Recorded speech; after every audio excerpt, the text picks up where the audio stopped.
Hey everyone, welcome to Operations, the show where we look under the hood of companies in hypergrowth. My name is Sean Lane. If you looked around your company today, it probably wouldn't be hard to find people who had an idea or an opinion about how to make your sales process better. Everybody has one. Everybody has 10. Ideas are easy, but doing your research, generating a hypothesis, testing that hypothesis, validating or disproving it with data, that's the hard part. Now, if those steps remind you of the scientific method that you learned about in middle school, you're going to enjoy today's episode. Because today we're going to break down a sales science experiment with the chemist who put it together, Kyle Bastien. Kyle is the VP of Sales Readiness at Drift. And before he became my colleague, he led enablement teams and sales teams at companies like Copper and Demandforce. In the past year, Kyle launched something at Drift that is now known as Sales Lab. In our conversation, we're going to talk about the genesis of the group that he brought together, how he went about prioritizing the laundry list of shovel-ready projects that he found across the company, and why he believes that your company needs an engine of innovation to stay relevant. To start, I asked Kyle to take me back in time to what was going on at Drift when he realized that we needed our own unique way of making our own sales process better. So at the time, my job was as the director of business value consulting at Drift. And what that means is that I'm brought in to usually strategic or larger deals after the demo and before they're going through procurement to help create a business case and articulate the value of what we're doing. Okay. So you're coming in late stage and we started building this motion and we're having some success. It's going well. We're building a service to the sales team that they're embracing, that they're using in their deals. And I go to report to our chief revenue officer, like, hey, we built this thing and it's working. And he was like, yeah, I'm sure it is. That's great. I bet customers and reps like that you're doing good business cases.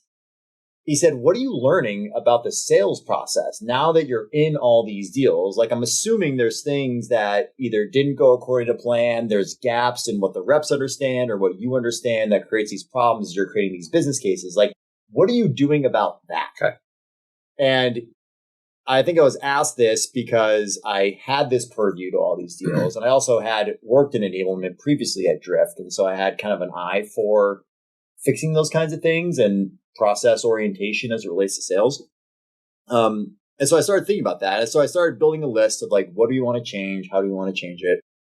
And I was trying to tackle like one big thing in particular. The details of it don't necessarily matter at the time. Okay. But as I was working through what the solution was to this part of the process I wanted to fix, it occurred to me that I needed more help on this. Like I needed, like for this to happen, like sales leaders would need to say yes and buy into it. Like reps would have to help me validate and adopt this. I would need to try this because it represented a fairly big change to a certain part of our process. And for context for people, we probably had north of 60 sellers at that point, right? So you're one of 60. Right, exactly. And so I was like, well, look, I can either make like a super marginal improvement based off of what I can control today, or I'm going to need a bunch of folks that are down to nerd out on this and experiment basically. And like this is a potentially big idea, but you know, the way we work at Drift, as you know, is, you know, we don't like sit on these huge ideas, like work on them in private and then reveal them. Like it's a very collaborative way that we work here, that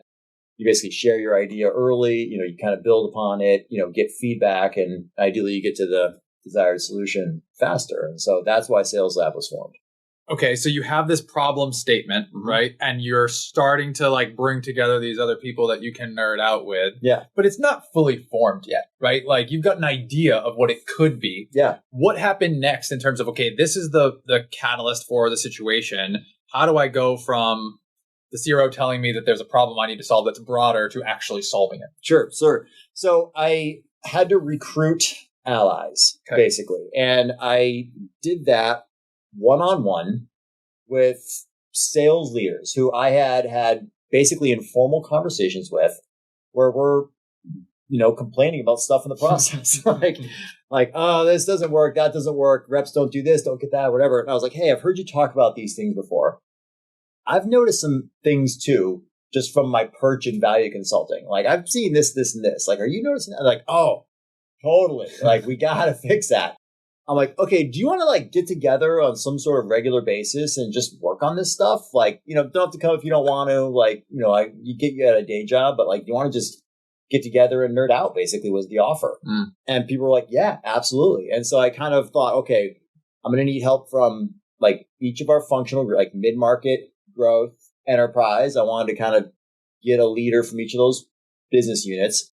I asked folks in sales operations. I asked folks in sales enablement. I asked the solutions consulting team. And I asked people in product marketing and marketing. And we pretty quickly got a group of about 10 to 12 people that all just said yes. And then we, got together and started talking about how we were going to work. So it was just kind of an informal recruiting process. And like what I found out actually was that a lot of folks had these like shovel ready projects. Like a lot of people were like, oh, you know what? I actually do see that problem too. And I've wanted to do this thing about it this whole time. And for whatever reason, they just couldn't get, enough consensus or momentum or whatever to get the project off the ground. And so the prospect of organizing folks who could potentially add some weight to their projects was individually appealing, I think, to a lot of people who said yes to that. You can see as you listen to Kyle why people in an organization would want to join him on this mission, right?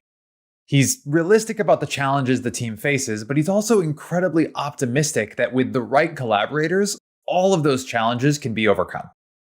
As he mentioned, he sought out cross-functional partners from all over the company to form this group that would later become known as Sales Lab. In addition to sales leaders themselves, participants came from sales ops, sales enablement, product marketing, solution consulting. They all joined in on this group to, as Kyle puts it, nerd out on the problems that the sales team was facing. So I was naturally curious about what that first gathering looked like, because I'm sure everybody there had their own opinion on what the most pressing challenge was or what they thought this crew should tackle first. So how did Kyle and his merry band decide what to do first? So we ran basically a sprint process. Okay. And I think you've probably been exposed to stuff like this, but it basically starts with brainstorming and then pitching and then consolidating and prioritizing. Okay. So I first said, like, everybody for the next one of these, the first meeting, just write down everything that you think is broken or that you want to fix. This is better when I do this with people who don't work at the same company as me, because then I can say, oh, that must be tough. You have all these problems. Yeah. But now these are problems that are internal. I can't pretend that they don't exist. Yeah. So you're making this hard for me. I know. So you're like, I can see your anxiety level just like rising as like you imagine how many cells were in that spreadsheet. So we wrote them all down. I was like, all right. And then I was like, all right, what's the idea? Like, what's the problem this is going to solve? And then what do you want to do about it? So you couldn't just point at problems. You only could say a problem if you had like some notion of what the solution looked like. And then you put your name on it. And then the next meeting was awesome. It was basically Shark Tank. And we got a stopwatch out. And I was like, everybody who submitted an idea has 2 minutes to pitch the group on the merits of your idea. That's amazing. It was awesome. It was actually really fun. Like, people were laughing, like having a good time and like, getting into character. And there's a lot of folks in that room who were like, aren't salespeople. And it was nice to see him put it on, you know? So they go in and they pitch their idea. It's like, this is the problem. This is where I'm seeing it. And people had all these different perspectives on it because like solutions consultants, for example, also overlay on our sales team. And they do it a little sooner than the value consultant does. But they had a certain perspective on it. And then marketing, which like isn't in the deals, but certainly has a perspective on what goes on in sales execution, brought different things to the table. So a lot of stuff came out that I hadn't been thinking of or wasn't prioritizing and gave us a lot to think about. So everybody pitched it so that we just, with the goal basically of making sure everybody understood this proposal, this thing on this problem we want to fix. They knew about it. They knew what it was. They knew what it meant. They knew what we were talking about such that they could vote on it. And we did that asynchronously. We broke apart. We gave it a few days. People were able to vote on 5 things. And there was a list of maybe 20. Okay. So they picked their top 5. We then scored those, tallied them up, and said, okay, just based on the voting, this is what the implied priority list is. Let's not just run off that. Let's sanity check it and just say, as a group, does this sound right? Or does this crazy? So we then added like kind of editorialized, to make sure we got to the right place. And when I'm one of those people and I'm placing my vote, am I voting for the thing that I think is the biggest blocker for us today? Am I voting for the thing that I think is going to have the biggest yield as an idea? Like, help me understand how to prioritize or place my vote. Yeah. So it was framed around behavior change. Okay. Right. So it's like, which of these things can your team not do now that if they could do, they would have a materially better chance of hitting the numbers? Got it. That was it. Like, what do you think is going to help you win the most? Okay. And so you land on your top 5. Yep. Right? Yep. What happens next? Well, my thing didn't make it. I'm so sorry. That's how you know it was a good process. And I joked to everybody. I was like, listen, guys, like, all right, now that we're all here, I really did this to just manipulate you all into supporting my agenda. And this has backfired horribly. And now we have to go do all these other things first. So, all right, so that's amazing. It was awesome. But the stuff that came out was awesome. It was totally awesome. So we basically decided that, we're going to do the top 3. And we sent the people who had proposed the top 3 away to like turn their line item into a brief and basically just add another layer of detail of like what they were proposing. And that was, I gave them like a 1-page template. And I was like, just fill this out of like just more details. And if you remember back in the day, we used to do this thing called like engines. And it was some concepts around that. I was like, so what should happen? Like what problem are we trying to solve? What should happen if this goes really well? And then what could go wrong along the way? Yep. And like, how do we kind of mitigate that as we design the concept that will be the solution here? Kyle's brainstorming and planning process should bring a smile to any operator's face. My favorite part by far, though, is that his own idea didn't even crack the top 3. And look, you don't have to do a Shark Tank style pitch in your company in order to produce something similar to what Kyle did here at Drift. It might be fun, but either way, the outputs here are what matter. And for Kyle and the team, those outputs came in the form of the briefs they wrote. Most importantly, those briefs answered 3 questions. What problem are they trying to solve? What should happen? And what could go wrong? And all of a sudden, what would become the codified Sales Lab engine started to take shape. They had these distinct individual steps that they were building along the way, and step 1 was called Ready the Content. The first project that they decided to tackle, the first experiment, the first Sales Lab concoction, was a pain point that happened right at the beginning of the sales process. The problem we were trying to solve, the first project, was this tension that our reps were feeling in the very first meeting that they have with the prospect. Okay. And a lot of our pipeline is driven outbound. And in those outbound generated meetings, we're basically emailing you a video or something else in email that says, hey, I think you have this problem based off this evidence that I see. This is how we solve it. And I think I can solve it for you because I've solved it for all these other people. And here's their proof points. That's generally the mechanics of a good prospecting email at Drift. So they say, okay, great. I'd like to hear more about that. Now, the first part of our sales process is called discovery, which implies that you're supposed to spend your first meeting learning more around the customer situation environment. But that's kind of a disconnect to how that meeting came about. Like if I were to call you and say, Sean, I think I can help your team, in ways A, B, and C. And you said, okay, shoot, I'd like to hear more about that. And then I got on the call and just like asked you questions for 30 minutes around what happened to A, B, and C? How your business works. It's like, hey, I'm here to like learn more around how you can help me. I feel like I'm just giving you information to help you close me later. And it's not a good customer experience if people get frustrated with it. And so the pain points our team was articulating, like customers are getting frustrated with this, emphasis on discovery in the first call. We're not offering enough value. It's not helpful to them. They become impatient for a demo. And so then we rush to the demo and then it's not very customized and like we don't really articulate exactly how we can help them. And so that way that first meeting was going was kind of creating this ripple effect all the way down the sales process. And that's what we wanted to address. So it was somebody on our solutions consulting team who had an idea of creating what we ended up calling the AE quick demo. And it was basically a asset that we designed in Figma that they could kind of click through user workflows. And we thought like, I'm a marketer and this is where I live. This is how I do my job. And then this is where Drift comes in and out of my workflow, right? It's not you change everything, you live in Drift. Like this is how it shows up for me. I'm a BDR. This is how it shows up for me. I'm an AE. This is how it shows up for me. And so we basically tracked a fictional deal, starting with like first engagements through marketing, through, meetings getting booked through BDRs, to the deal being closed in AE, and told it in about an 8 or 9 minute story using, Figma as the asset. We call it the quick demo. And the idea was that when someone gets on that first meeting, I can say, hey, I want to learn a little bit about just what you're trying to solve, but then I want to validate the thesis with you. And I want to show you what I'm thinking and how we might work with you. And I want you to give me feedback on whether you think this is interesting and worth pursuing, or if there's parts of it that we want to talk more about and parts that are not relevant, and so forth. And so we built the asset. That's what Ready the Content was. We had our solutions consultant, Nick Masters, built this whole workflow. We had product marketing take a cut at it, make sure we're talking about the right things. We made sure to show it from the user standpoint. And then we moved to phase 2, which is let's get 2 reps from each segment to agree to try this on their next 3 discovery calls. Did you hit any resistance in that second phase of like, hey, you two, I want you to test this as something that's brand new and unproven? I mean, a little bit, but not really. Okay. We asked the managers, like I didn't pick them. It was like, hey, managers, why don't you guys nominate somebody? But if you bring them, make sure they're going to do it.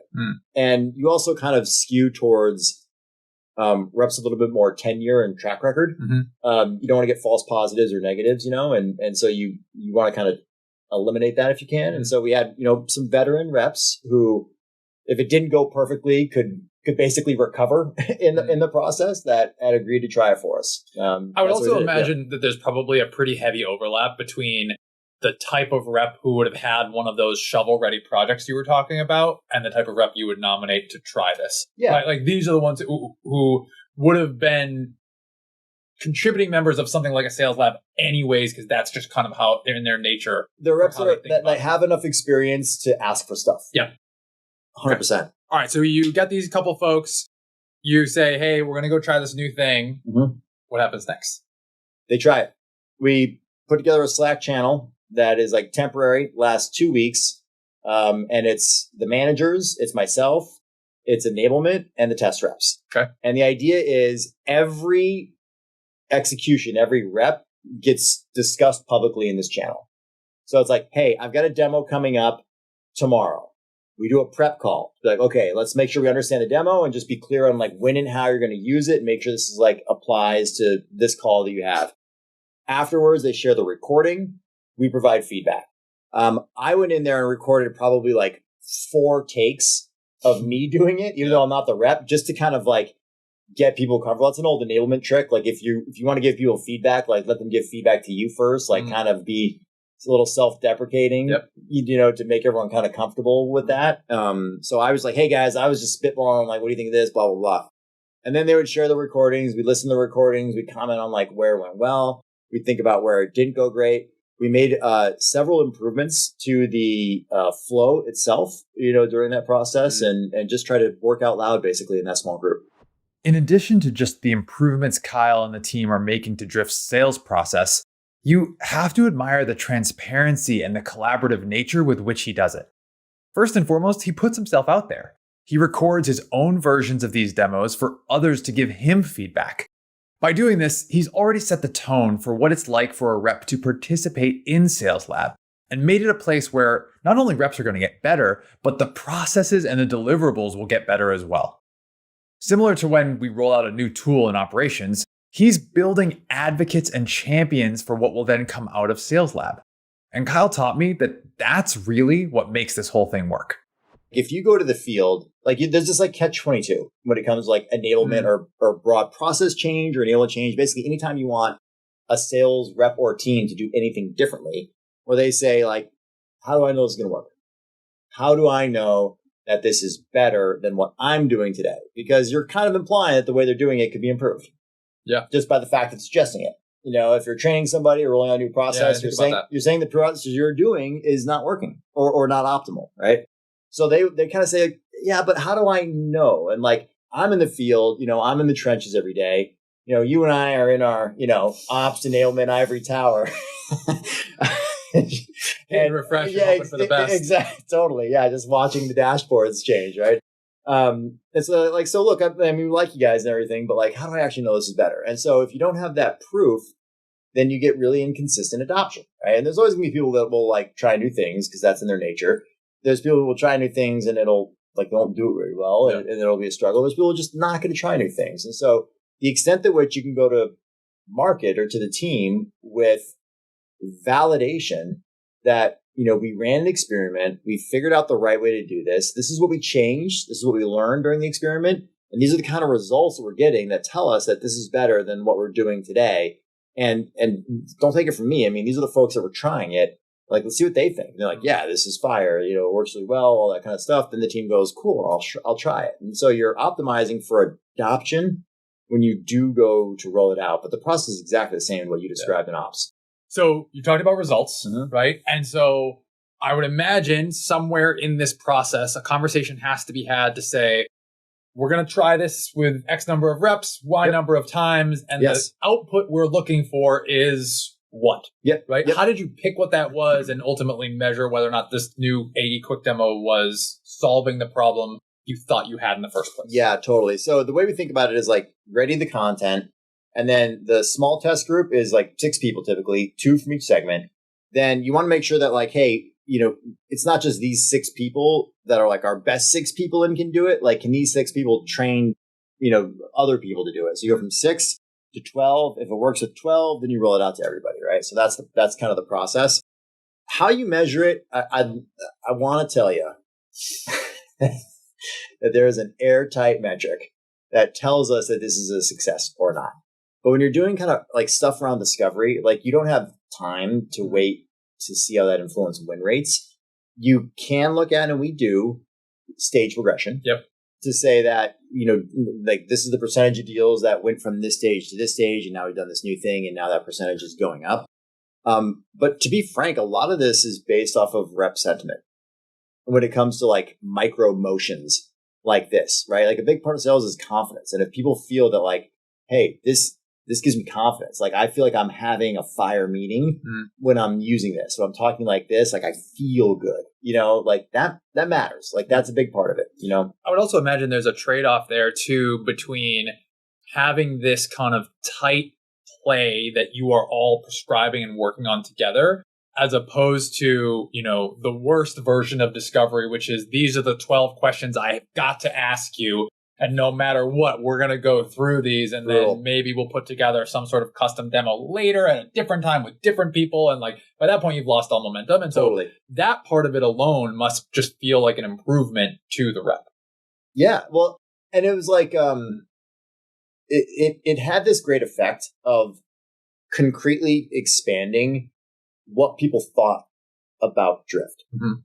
And a lot of people still show up and just want to buy a dang chatbot. And as you and I know, like there's a lot of value that we can offer to BDRs, SDRs, full cycle AEs, whether they're creating pipeline or not.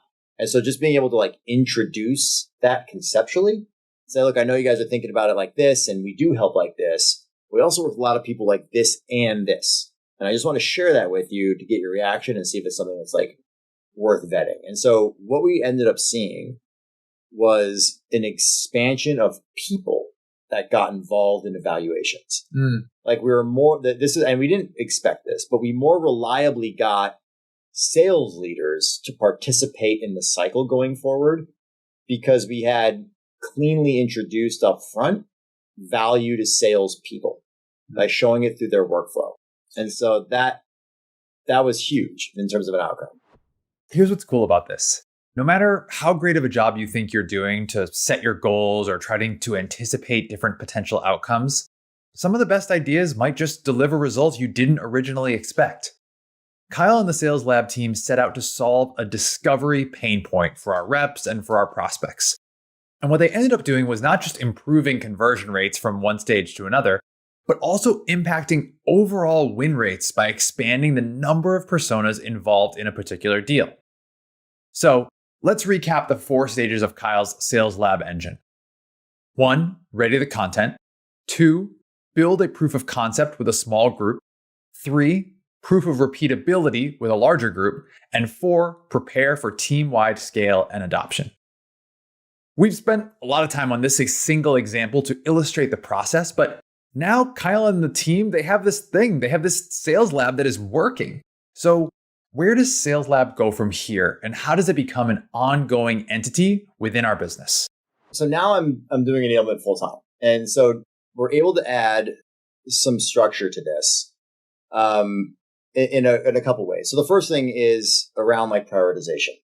Everybody who ever asks for anything as it relates to behavior change in the field, what we call enablement, is captured now in like a master like queue, basically. And so some people submit a form, sometimes I fill out a form, but we basically know everything that anybody has ever asked of us in one place. And we have this idea of like qualification, which is like, what's the change that they're talking about? What is the impact of this change going to have on outcomes, for our customers, for our people, for our team? And is this validated or not? Right. And so we qualify all inbound requests and decide like, okay, this is a great idea. But if this is brand new to us, if this is a new idea that we've never done at Drift and there's not evidence of this in the field right now, then we put it to Sales Lab and run a sprint process on it, as I've just described in this conversation. If it is something that's more like, there's a handful of senior reps that are doing this really, really well, but the majority of the team doesn't know how to do this yet.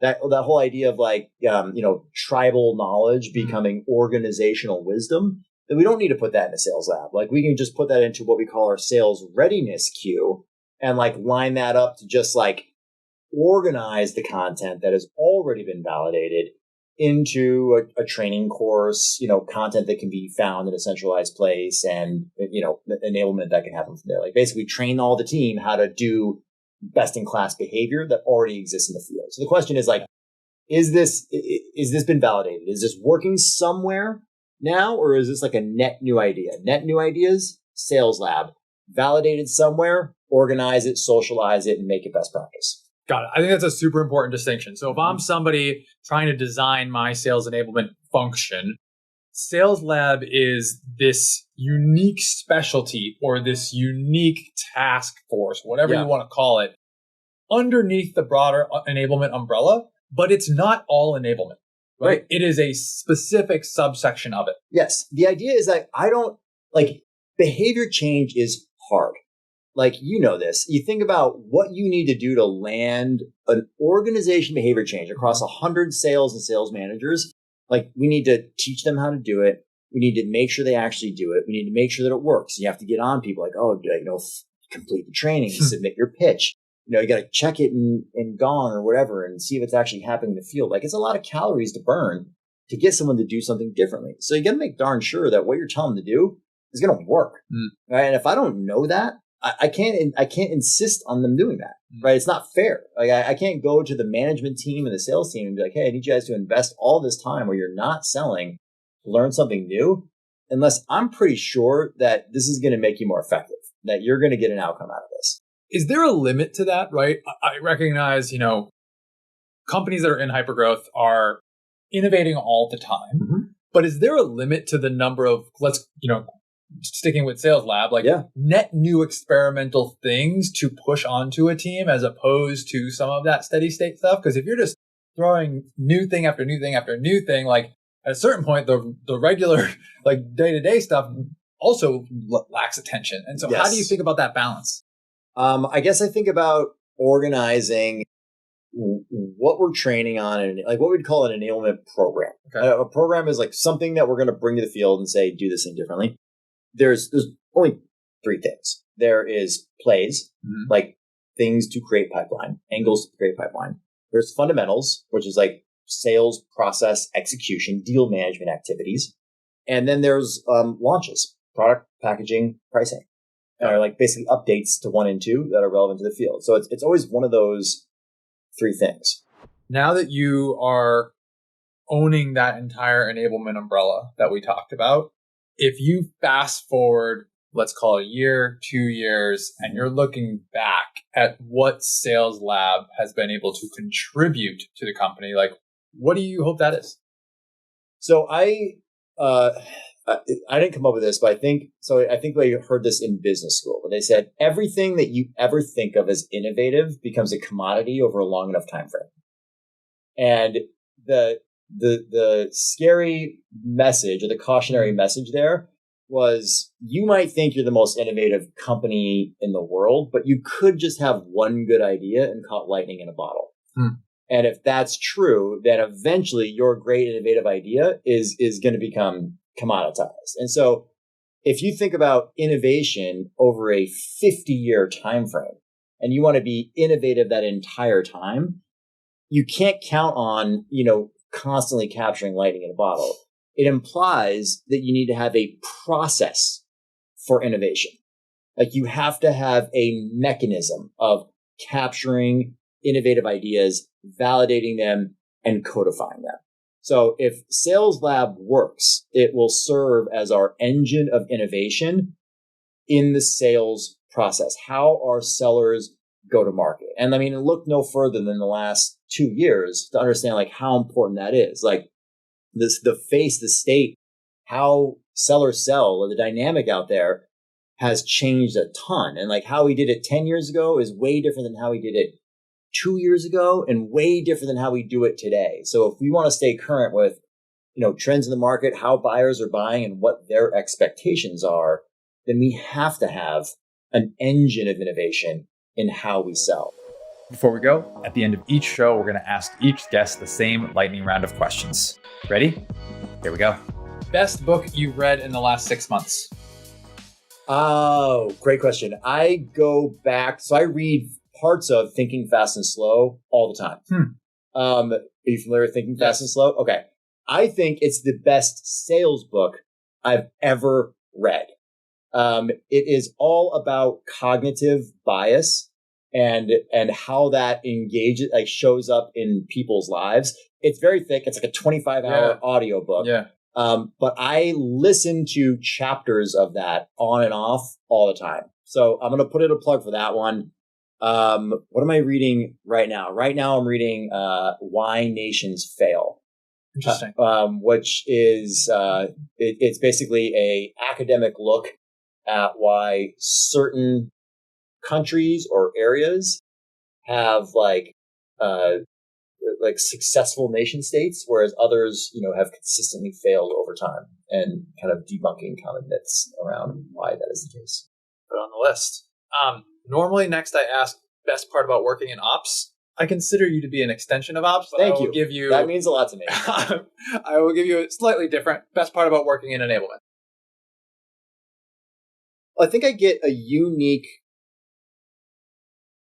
vista from which to see our company, right? Because like most of our market teams are focused on their segments or their teams, right? And I think you and I both have this, which is the ability to kind of like look at the holistic picture across our sales organization, but also like frankly into our post-sales organization as well. So I think I get to be in some ways the kind of like steward of the buying experience from pre-sale into post-sale, because I have a unique role that spans both of those teams. That's a great way to think of it. That's the best part. Least favorite part about working in enablement? I guess just like how. Okay. I just saw the light bulb go off. Oh man, I'm gonna hear about this one. It's really easy and popular to, when we're discussing what needs to be done around certain problems in the business, to say, oh, we'll just enable them on that, right? And then without thinking through like how much time do we actually want our team to be learning? And so I think a lot of folks want people to be better, but especially in sales, not a lot of folks want to dedicate a ton of time to non-revenue generating activities. So finding a way to balance that is a challenge. You should just enable people on solving that problem. Just enable them. It'll be fine. Just enable them. All right. Somebody who impacted you getting to the job you have today. Elias, maybe? Elias, our co-founder, I'm sure he's come up on the podcast before. So I'll tell you just a funny story about Elias, just because everyone always enjoys those. Elias recruited me to Drift 4 years ago to come do enablement. And I was living in San Francisco at the time and had to move to Boston to take the job. Pre-pandemic. We had an office in San Francisco. But it was small. But Kyle. this needed to be a job in head, which is a fascinating marker at how much the company has changed in the last 4 years. Yeah. But he recruited me and he told me a lot about like what was going on here at Drift and all that. And I was like, sounds awesome. And I had heard of Drift prior to that. I was a huge fan. I was like following the story and like it was a company that I had admired from afar. But I was living in San Francisco. I was like, look, man, this is great, but this is a family decision. And I don't even know if my wife is going to move to Boston. So I got to talk to her about that. And Elias goes, let me talk to her. I'll talk to her. And I was like, you want to talk to my wife? That is the least shocking thing ever. And I was like, go ahead, Elias, have at it, And so I go, hey, Clara, the co-founder of this company wants to talk to you. Are you down? And so, and no other preparation. Just like, yeah, talk, just see what he has to say. And so they got on the phone together, and afterwards, Elias texted me. He was like, "Hey, how did it?" I go, "Hey, Elias, how'd it go with Claire?" And he was like, "Good. She's tough." I asked Claire how it goes. And she said, "I mean, it was good. He's got his founder pitch down, all that." And so I guess this is my way of answering that. The support of my wife is the real answer to this story, and her kind of pushing me to continue in this direction and doing all the million things day in and day out to support my ability to show up for this team is the real reason I'm able to do this job. And then I will secondary call out Elias. With an assist from Elias. Yeah, with an assist from Elias for bringing me in and also for supporting our family this entire time. Elias still texts Claire from time to time and catches up, all these years later. So I'll call that out. The best recruiter who also happens to be an engineer. Yes. That's him. Yes. All right, last one. One piece of advice for people who want to have your job someday. Okay, so it's not about you. It really isn't. And this is the hardest lesson I learned because I was in enablement for a stretch here at the beginning of my career at Drift, did some other things, came back into enablement. When I first started in enablement, I thought it was because I was a good salesperson and I was supposed to teach everybody how to do it how I did it. And if I didn't know it, I needed to learn it. And so I was like taught everybody from my experience, or I read every sales book and sales leadership book I could get my hands on and try to like instill those concepts. What we've been talking about is as an enablement professional, you're not there because you're awesome at sales. You're there because you are awesome at finding the people who are awesome at sales and making sure that their knowledge goes all across the organization. So I'm not out here trying to teach people how to sell based on my personal experience. I'm out here to make sure that people who are great within Drift, but that just becomes the way. And that is the nature of the job. And so thinking about that and focusing on that is the advice I would give people who want to go into enablement. Thanks so much to Kyle for joining us on this week's episode of Operations. Also, a special shout out to Nick Masters, who was the one who put together that AE quick demo that he talked about in the episode, and everyone who helped participate in the early sales lab at Drift. If you liked what you heard today, make sure you're subscribed to our show so you get a new episode like this one into your feed every other Friday. If you learned something from Kyle or any of our other episodes, make sure you leave us a review on Apple Podcasts or wherever you get your podcasts, 6-star reviews only. Also, by the way, if you're not watching this on video, we had this interview in person. And if you've never checked out our YouTube channel, check it out. There's a whole bunch of videos in there of full episodes as well as clips from our previous guests. That's going to do it for me. Thanks so much for listening. We'll see you next time.